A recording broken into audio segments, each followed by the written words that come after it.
Assalamu alaikum YouTube görүүчүлөр, at сүйүүчүлөр.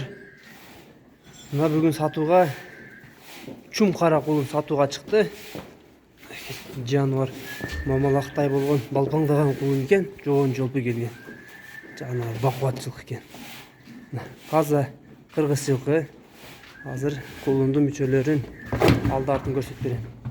Ноктого жаңы көнүп баштады. Сооруларын карагыз, жоондуктарын. Жаныбар. Так. Ноктого бир аз көнө албай атыр, ушундай. Туугандар. Кулундун баштарын көрсөтөйүн. Мүчө баштары, моюндарын, жоондуктарын көргүлө. Бул буттарды карагыз. Так. Буттар муундарын көргүлө туугандар. Кулун чоң болобу? Ошол жактарына баа бергиле. 4 буту тең, бирок таза 4 туягы тең, кара туяк. Соорусун да карагыла.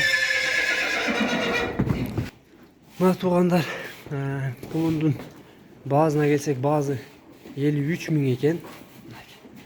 Кулунду көргүлө туугандар.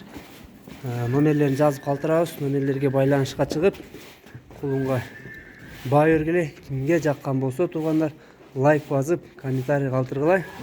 Жакшы энчиге кулун кылып ат кылам дегендерге туугандар соодаңарды берсин. Сүйлөшүп, берке кылып, жакшылыктарга алгыла туугандар.